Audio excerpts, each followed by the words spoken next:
폴리티코 연구소 김영윤 소장 모셨습니다. 자, 우리가 잊지 말아야 할 사람들이 있죠. 지금의 사태를 만든 그 윤석열 대통령을 탄핵 의결하고 지금까지 배신을 한 놈들, 나라를 이렇게 한 놈들은 을사오적을 넘어서서 수두룩탁상입니다. 잊지 말아야 됩니다. 그런데 이게 정치인들은요, 이게 국민들이 참 잘 아는 것 같아요. 한참 이슈가 됐다가도 이걸 잠시 조용히 했다가 다른 메시지를 던지면 또 거기에 혹하잖아요. 그러니까 언론과의 짬짬이를 참으로 잘 이용하지 않을까, 저는 그렇게 봐요. 그러니까 탄핵에서 절대 잊지 말아야 될 사람이 한동훈은 잊지 말아야 돼요. 아유, 그래, 그건 저는 안철수도 있고요. 안철수도. 예. 안철수도 분위기 그렇죠. 그렇게 띄웠고, 안철수가 아마 3월 초부터 자꾸 승복 메시지를 내라라고 압박을 했어요. 윤석열 대통령에게. 아, 진짜. 예. 근데 지금 와서 입 다물죠. 지금 와서 입 다물고 한 3월 13일부터 권영세가 승복 메시지를 이제 상대편에 이재명에게 승복 메시지를 내라고 자꾸 얘기했어요. 그 말은 어떤 느낌? 이쪽으로 넘어왔다 하는 얘기. 근데 안철수는 3월 초부터 얘기했어요. 윤석열 대통령에게. 윤석열 대통령. 그러면 느낌이 어떤 줄 아시겠죠? 그러니까 윤석열 대통령이 어떻게든 돼야지 자기가 조기 대선 말하다가 쑥 기어 들어가는데 뭔가 움직여 보는. 그러니까 답답한 걸. 저쪽에 이준석은 자꾸 조기 대선을 진행하고 있어요. 저거 하나는 잡아야 되는데 뭔 본인 마음이 급한 게 아닌가 저는 봐요. 그래서 초반에는 윤석열 대통령을 상대로 계속 승복 메시지를 요구했어요. 근데 권영세가 13일 날 이재명 승복 메시지 해라, 얘기해라. 그리고 권성동이가 그 다음에 이제 한 번 더 세기를 박았어요. 이제 승복하라. 왜 이재명은 입 다물고 있느냐. 그렇게 얘기를 했거든요. 지금 분위기가 전체적으로 각하될 수밖에 없는 상황이잖아요. 그렇죠. 그러니까 이거 우세해요. 법을 어긴 것들이 너무 많고, 이게 뭐 좌와 우의 싸움이라기보다는 국제적으로 지금 난리가 난 상황에서 이게 자기들도 대한민국에 발을 딛고 사는데 자기들 개인의 뭐 이득 요거 하나 가지고 나라를 위태롭게 할 수는 없는 일이고, 주변에 정신 똑바로 차린 사람들이 그래도 한두 명은 있지 않겠습니까? 그 이야기가 들어가겠죠. 그리고 문영배 같은 경우는 민들레까지 나온 상황이잖아요. 그러니까 고등학교 때 대학고등학교를 떠나서 저 중학교 시절에 뭐 그걸 뭐라고 하죠? 유흥업소 유흥업소를 단란주죠? 네, 그런 이름이 나온 게 민들레. 네, 민들레를 갔다 왔는데 뭐 문영배 이 입을 터는 게 그러니까 자주 들락날락거리는 뭐 나보다 더 한 단계 위다 이런 식으로 내용들이 좀 나왔어요. 그러니까 본인의 개인사가 까발려지는 상황에서 이제 많은 판단을 하지 않았을까. 그래서 지금 약간 흐르고 있는 상황에서 우리는 이제 기억을 좀 해야 되는 거고, 이 나경원 의원부터 시작해서 이제 윤석열 대통령에 대한 탄핵 기각 또는 각하의 탄원서를 헌재에 제출을 했어요. 1차 제출에 이제 76인이 제출을 했고 2차 제출에 82인이 제출을 했어요. 그때 나경원 의원이 이렇게 얘기를 했어요. 헌재를 압박하는 게 아니다. 간절함과 읍소다. 라고 얘기했어요. 거기에 사인을 하지 않았던 리스트도 우리는 조금 생각을 좀 해봐야 된다라는 겁니다. 자, 빨간 줄. 탄핵 찬성 명단입니다. 이제 을사오적 같은 놈들입니다. 탄핵 주동자. 한동훈, 주동자들. 안철수, 오세훈. 이게 직접적으로 주동을 했다 보다는 이제 여러 방향에서 도왔어요. 왜 오세훈이 저기 왜 들어가 있지? 찬반에 국회의원 아니라서 찬반에 표결에 참석 못했잖아. 근데 오세훈은요, 이쪽에 지방자치단체장들을 모아가지고 두 번째 줄에 모아서 탄핵에 대한 메시지를 냈어요. 그렇죠. 윤석열 대통령에 대한 탄핵 메시지를 냈어요. 탄핵 메시지 냈죠. 네. 근데 이제 와서는 탄핵에 찬성한 게 아니고 탄핵 소추안에 찬성을 했다라고요. 아니 저는 이렇게 너무 뻔뻔해요. 그러니까 오세훈이가 큰 정치인이 못 되는 거에 대한 사설이 하나 떴더라고요. 방어만 하니까. 방어가 좋게 방어지. 거짓말만 하니까로 되는 거잖아요. 그러니까 봐봐요. 탄핵을 찬성해가지고 저기 유정로, 김태흠, 김영하 다 모아놓고 탄핵에 찬성한다. 윤석열 대통령 하야하라 뭐 이런 식으로 이야기를 해놓고서 이제 와서는 탄핵에 찬성하지는 않았다. 소추안에 찬성을 했다. 근데 나는 표결을 하지 않았다 이거죠.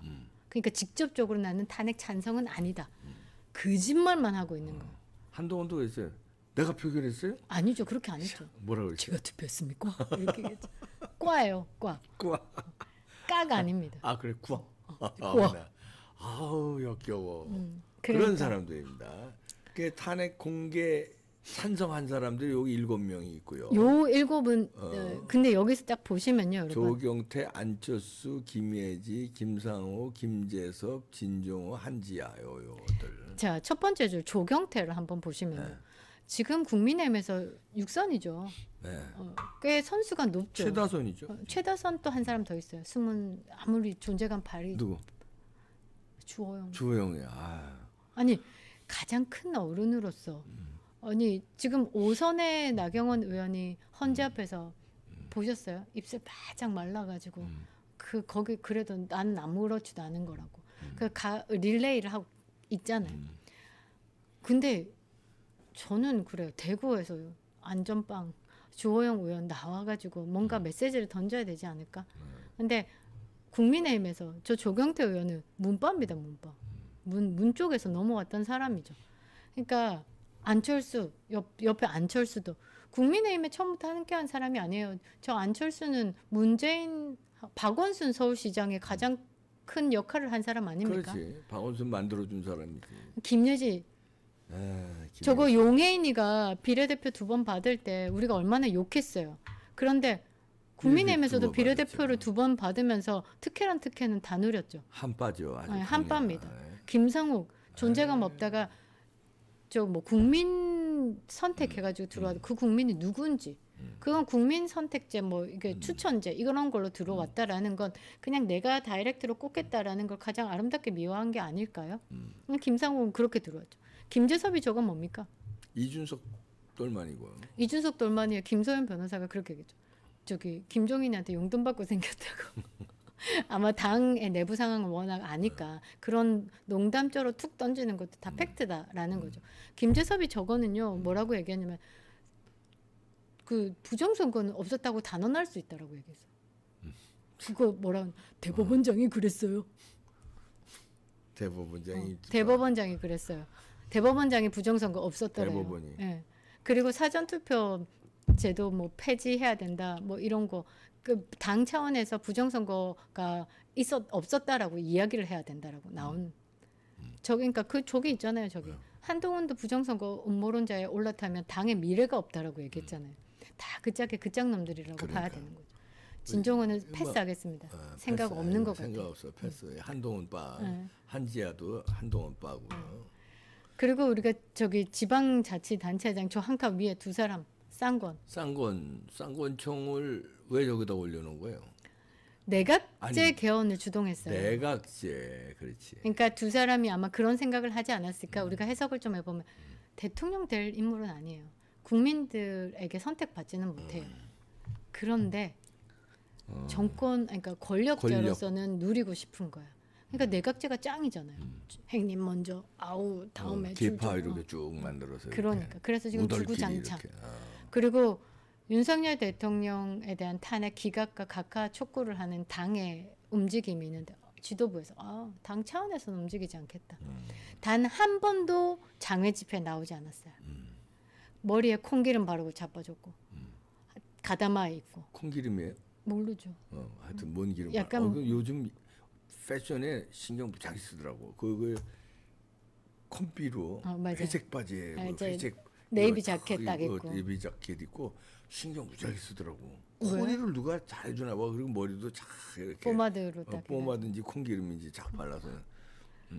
근데 중국 관련돼 가지고 또 많은 내용들이 있지 않습니까? 그리고 권성동 같은 경우는 박근혜 전 대통령에게 아무리 자기가 사과를 했다라고 하고 박근혜 전 대통령이 뭐 옛날 일이니까 잊자라고 해도 제가 못 잊겠습니다. 법사위원장 있잖아. 그때 소추위원장 지금 정청래가 하고 정청래 있는 역할. 거. 정청래야 민주당이고 윤석열 대통령을 상대로 그렇게 한다지만 같은 당이. 자당의 대통령 배출해놓고 박근혜 전 대통령 정청래가 하는 짓을 공성동이가 했다라는 거. 근데 어떻게 언론을 잘 풀어가지고 배신자의 낙인을 벗었을까? 그러게. 저는 그 다음에 이제 물타기를 좀 잘했죠. 그 다음에 이제 우파처럼 행동을 많이 했어요 또. 그리고 그러니까 그 물타기를 잘해. 그러니까 이게 그런 물타기를 잘해서 지금도 그 윤 대통령하고 물타기를 잘하잖아요. 했다 안 했다 하면서 이렇게 쭉 이렇게. 그러니까 이게 더 우리가 척결의 세력이 아닐까요? 아니요, 사진 그대로 띄워주세요. 척결의 세력이 아닐까 싶은데요. 저는 그렇게 생각을 해요. 그 쌍권은 그렇고 그 다음에 여기 2차 탄핵 이것도 중요합니다. 2차 탄핵 소추안 표결 참여자 12명. 여기 실질적으로 이 12명이 도장을 찍었기 때문에 윤 대통령이 탄핵이 된 거예요. 그럼요. 1차에서는 실패했는데 그렇죠. 2차에 이 12명 때문에 탄핵 의결이 된 건데 김상호, 김혜지, 조경태, 안철수, 김재섭, 진종호, 한지아, 박정호, 배현진, 김소희, 고동진. 네, 이름도 안 보이네. 보이지? 류동, 모르겠습니다. 이름이 생각이 안 나요. 출신인데 갑자기 이름이 생각이 안 나요. 류형원인가? 아니야, 유형원이 아니야. 조선일보 출신입니다. 그러니까요. 근데 군사 전문 기자. 근데 이게 글씨가 저 이름이 갑자기 생각이 안 나네요. 그래서 여러분들이 이렇게 앞뒤로 좀 매치가 계속 되는 사람들을 보면 항상 빠지지 않는 이 한파들이 움직이고 있고 이 한파들이 지금 북콘서트에 쫄쫄쫄 쫓아다니고 있잖아요. 우리가 요거를 좀 봐야 되는데 요 맨 밑에 한 칸 보면요. 네. 그 22인. 네, 빨간 그 칸이 이제 찍힌 게 뭐냐면 이번에 탄핵잖아요. 탄핵에 대해서 나경원 의원이 탄원서 제출 거기에 이름을 뺀 사람들. 이렇게 보시면 돼요. 그러니까 가장 진성으로 이제 국민의힘에 있을 필요가 없는 사람이지 않을까. 저는 그렇게 그 봐요. 위에하고 이제 다 겹치네요. 네네네. 겹치는데 또 여기다가 분류를 이제 해놓으시네. 계속 이제 진성으로 빠지는 거다라고 보면 되겠죠. 여기 김영동 같은 경우는 이제 장인이 공산당 당원이었고 지금 계속 보면 이제 엑기스만 쭉 빠지지 않습니까? 저는 아랫줄에 저 서병수 동생 서범수 옆에 안상훈. 네, 저 안상훈 현대고등학교 1기입니다. 네, 그리고 한동훈이 현대고등학교 5기, 박세현이 현대고등학교 7기. 그리고 안상훈 저게 좀 나쁘다 생각한 게요. 윤석열 대통령 대통령실에 있었잖아요. 네. 김기춘 사위로 알고 있거든요. 대통령실에 있었잖아요. 시민사회 수석실. 그런데 한동훈 빠다라는 건 이거 처음부터 뿌락지이지 않았을까? 저는 그렇게 봐요. 처음부터 뿌락지였을 거다라고 보는 거죠. 그리고 현재 단원서 불참한 32명의 1차 탄핵에서 빠진 32명을 한번 보면요. 요 다다음 한번 봐주시겠습니까? 잊지 말아야 되는 거예요. 잊지 말아야 돼. 네. 32명. 네. 그리고 빨간 줄을 제가 그어놨죠. 그게 뭐냐면 다 초선. 그 말은 이번 비대위 때 한동훈 라인 타고 들어왔으니까 좀 뭐라고 해요? 진성으로 봐야 되겠죠. 그러니까 김영동 같은 경우는 재선이지만 일단은 여기 친중의 세력입니다. 김영동은 완벽히 친중의 세력으로 봐야 되겠죠. 그리고 친한계고요. 네. 그리고 김영동 위에 김태호. 이 사람. 이게 2차 탄핵안은 빠졌어요. 2차는 의미 없어요. 1차 때 빠진 사람이 2차는 눈치 보고 쓸 발 뺀 거다라고 봐야 되니까 김태호 저분도 윤석열 대통령 탄핵 되자마자 조기 대선 하야 얘기하면서 본인이 대통령 나오려고 준비했다. 이런 사람이 있어야 되냐라는 거죠. 저는 저기서도 권선동 권영세가 지도부잖아요. 원내대표고 비대위원장이잖아요.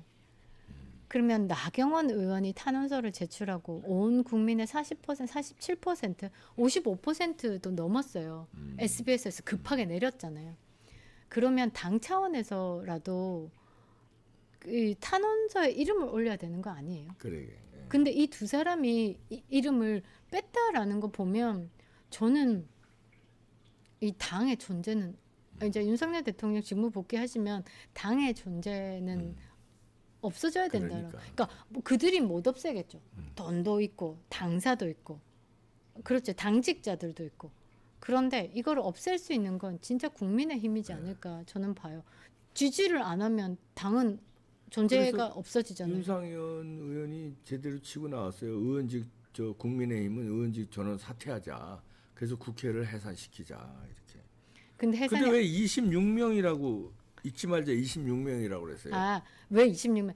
1차 탄핵 안에서 여기서 6명이 빠졌어요. 아, 그래서 32명에서 6명 빼니까. 네, 그래서 지금은 마지막에 남은 엑기스는 26이지만 우리는 비겁한 사람도 기억을 해야 되기 때문에 32명이 중요하다라는 32명. 거죠. 네, 32명 중에서 엑기스들을 좀 보면 한 측관들이 주류다.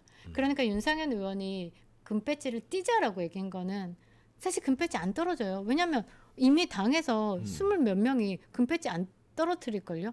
김여지 같은 경우도 자기가 탈당을 하면 금배지 떨어지니까 제명해달라고 얘기할 정도. 그러니까. 그 윤상현 의원이 얘기했던 거는 윤석열 대통령의 직무 복귀 후에 똑같은 상황이 반복될 거니까 그냥 국회 해산이 답이지 않을까 그 얘기를 하는 거죠. 근데 국민의힘에서는 동참할 생각이 없는 거예요. 이 26명이 남아 있으니까 마지막에. 그러니까 결국은 뭐냐면 정당 해산인 거예요. 제일 베스트한 시나리오는 그러니까 박성재 법무부 장관 들어와서 국무회의 열어서 정당 해산 심판을 받는 거를 헌재에 청구하시면 됩니다. 그러면 정당 해산 요구에 민주당은 들어가요. 안 들어갈 수가 없어요. 그리고 국민청원도 7만 8만이 넘었어요. 그렇게 우리가 정당 해산을 이석기 통진당처럼 시킬 수밖에 없는 거예요. 그렇게 가기 위해서는 누구? 윤석열 대통령의 직무 복귀. 그러니까 이 다음 윤석열 대통령 후에 직무 복귀 후에는요. 당을 못 믿는 거예요. 당을 믿을 수가 없어요. 당 믿고는 윤석열 대통령 남은 임기 동안에 재건에 대한 성공은 어렵습니다. 우리가 시작을 했으니까 이제 끝을 내야 되잖아요. 우리가 끝내는 거는 어떻게 하냐면 재건의 시간을 가질 수 있을 재건의 시간 동안 정당 해산까지도 만들어서 새로운 국회 구성. 그게 아니면요. 대한민국은 답 없습니다. 저는 그렇게 봐요. 답이 없습니다. 네. 26인 잊지 말자. 네, 거기 뭐 분류별로 잘 정리해 주셨는데 탄핵 주도 3명, 그다음에 내각제 2인, 그다음에 탄핵 표결한 놈들 잊지 말자 26인이었습니다. 김영윤 소장이었습니다. 감사합니다.